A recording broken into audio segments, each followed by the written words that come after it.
Well, good morning, everyone. And we are so glad you're here today and have agreed to be a part of this task force that will really help us develop a detailed plan for us going forward in regards to meeting some of the new federal regulations as it deals with conflict-free case management. Just as a reminder, conflict-free case management is essentially says in the Medicaid environment that you cannot provide case management and be an author of the person-centered plan and be a Medicaid service provider of the adult day array and non-medical transportation. So Ohio has been granted an extension in regards to compliance, but we do have to meet benchmarks. The biggest benchmark is in 2020, and each county has to be down to 30% of the service provision by that time. So what that means for us is that we have to either serve 100 people less per year, or we have to then serve 500 less all at once. So those are kind of two very unique strategies in regards to meeting that benchmark that has been established for the state of Ohio. We at the board have been on a journey for at least since 2010 in trying to redefine who we are. And where that definition has been changing is some just simple language changes in regards to moving from a sole provider role to funding and monitoring services. So what this group is going to help us do, and we have so many different groups and individuals and opinions in this room, that we're going to take the best of all of you in developing this detailed plan. So what we are going to be relying on this group for is telling us how and telling us when. Those are our two charges here for today and April 14th. How are we going to do it? When are we going to do it? We know we have to meet benchmarks.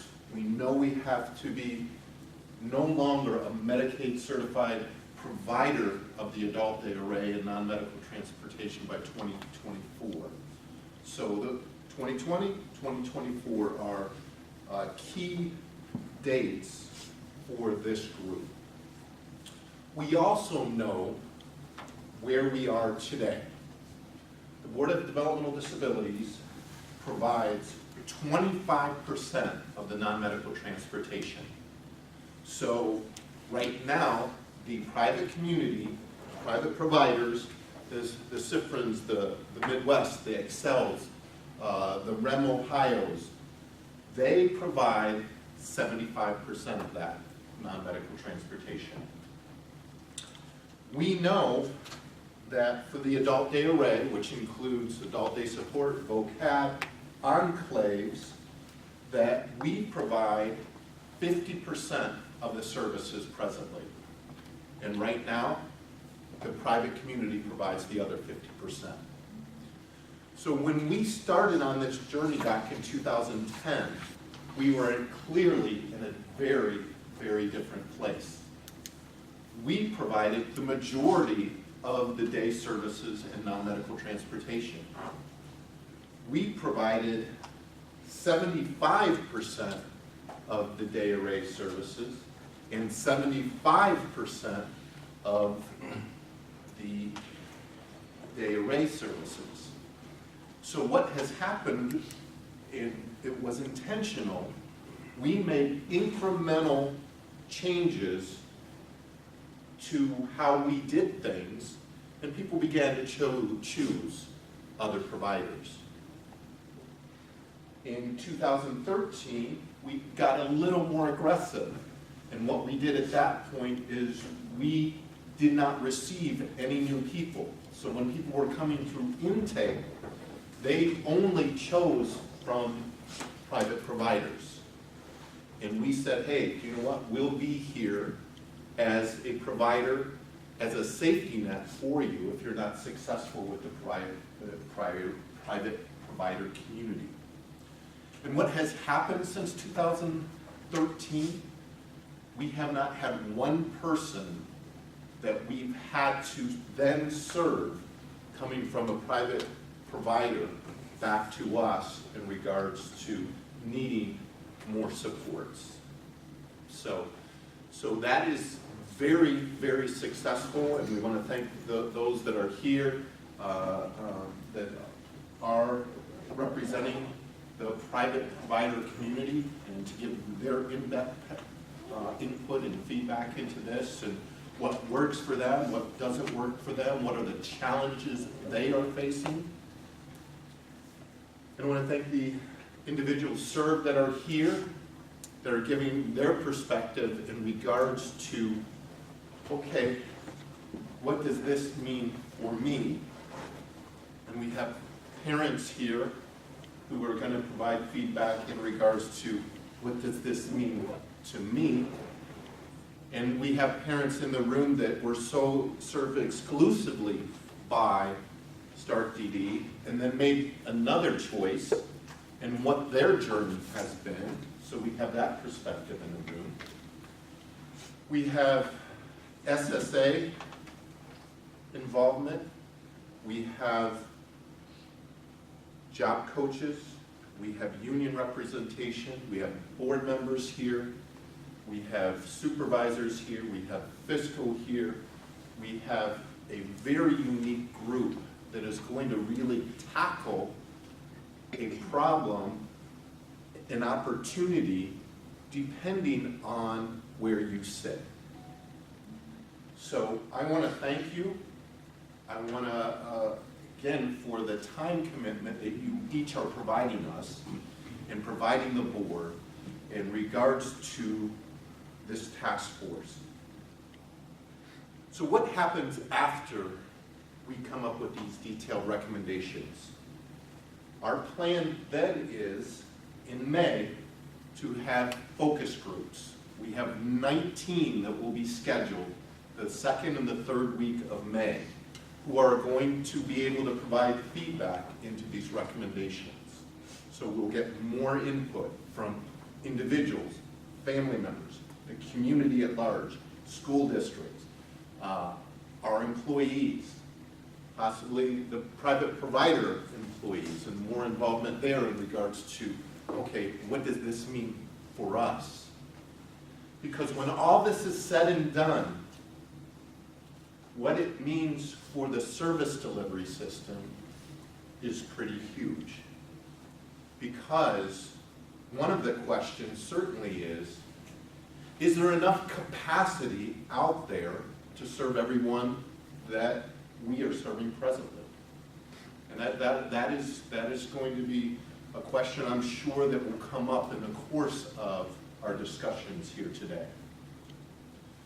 So without further ado, I would like to introduce to you and John Kaliski, and I practiced that over and over again. And I'm sorry if my voice went up when I said it, but it's about enunciation. John has been a friend of us, and he came to us very serendipitously because we received a grant that Connie Polton sought after to bring Lean Sigma 6 strategies to our board. And he's done a number of value stream mapping events for us. He's a skilled facilitator. He's skilled at ferreting out each of our input. So I want to certainly welcome him, and we have Amy Lane here, also from Kent State University. And again, that relationship that began with the grant that we continue to foster between Amy and ourselves, and John and ourselves, and Amy and John with all of us. We just look forward to a great 2 days. They're going to be intense, and again, I'll turn it over to John at this point. Thank you. The intent for today, this morning, is to prepare us for the one-day problem solving and solutions that we're going to have in 2 weeks in April. So today is the preparation for that. And when I say preparation, I like to get all of your inputs as to what do you see as problems with doing what Bill just described. Now you can see there's a lot of us in the room. So it's not going to be, I'm going to stand up here and I'm going to say, okay, what do you think? Who's got this? What do you think about that? Because then what I'll have is a huge list, probably several pages. And then how are we going to go through those several pages to figure out which ones we're going to work on? Because we can't work on all of them. I mean, if we sit here and think about it, count the amount of people in the room, multiply that times, say, just, geez, 5 problems each. That's a ton of stuff to try to get through. And what's important is that we get through what we believe, you and I in the room, are the top 5 or 6 issues or problems that we need to come up with some solutions to, and then go forward with that in May. So this morning, it's to prepare us for coming back again for the one-day problem solving. And I'm hoping that what we're going to do this morning is, I've got 6 tables here, and therefore I'm just going to say, let's walk out of here with 6 problems that we want to work on when we come back again in 2 weeks. Is that what you thought this was going to be before you came here this morning? Or you just didn't, I don't really know what I was going to get into. So let me start.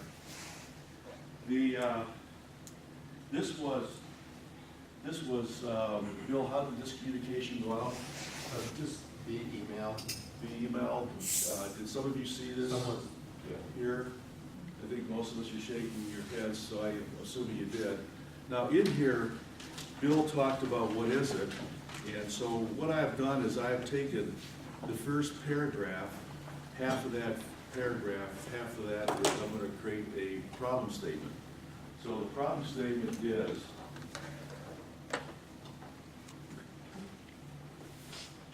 Bill, you can add to this, or what are the problems associated with the transitioning people from receiving adult day array services and non-medical transportation from the board to other certified Medicaid providers?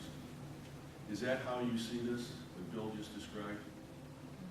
Do you see this as the big kahuna of the problem, right?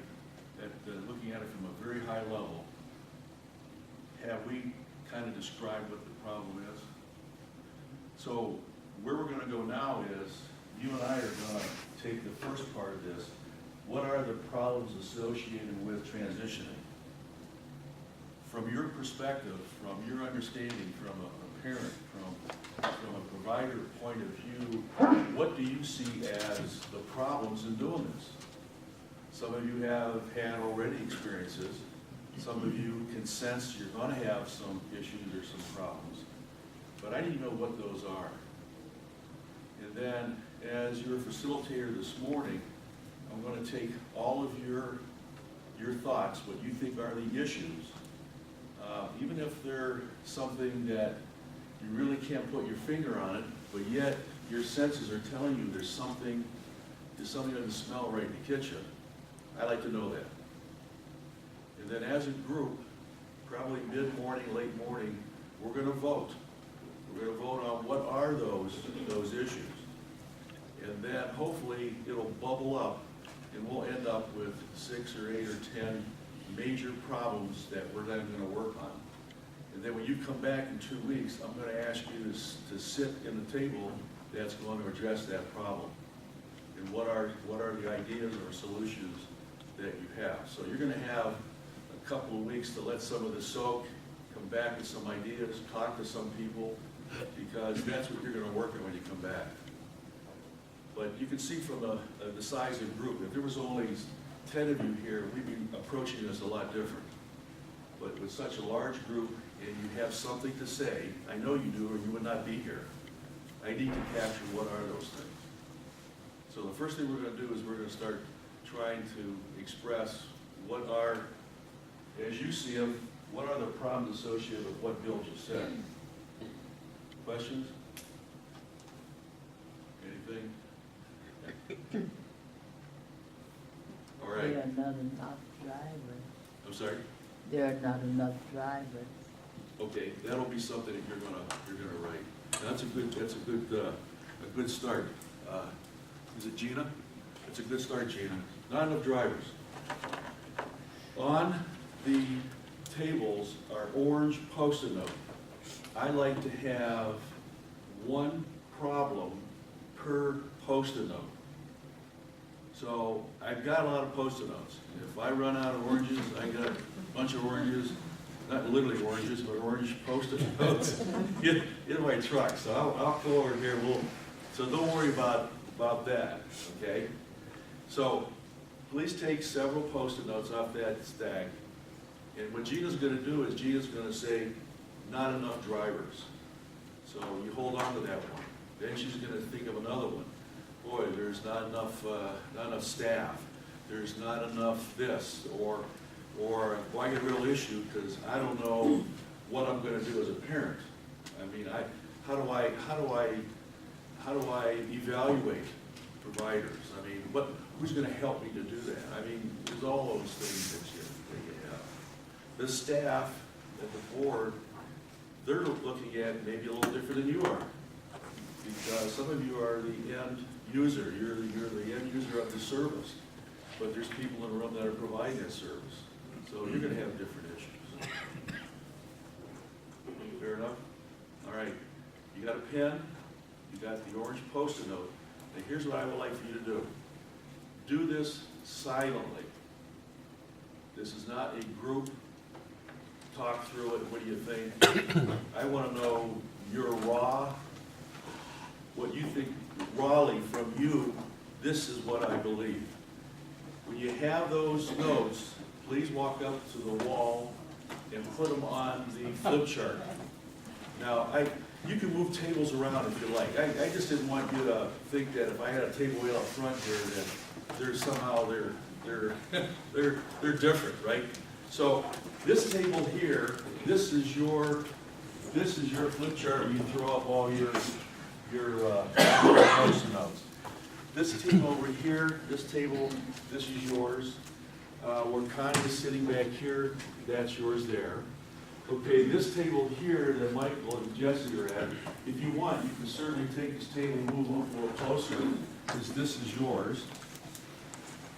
This table here, where Diane you're at, that's yours there. And then this table here, where Rick is, that's yours in the back. So if you like, and you want to move closer to it, you can move these tables around. They're not nailed to the floor, so you can do that. But so I take Diane's, not enough drivers. Then I'm going to take that Post-it note. Then I'm going to go up here, not enough drivers.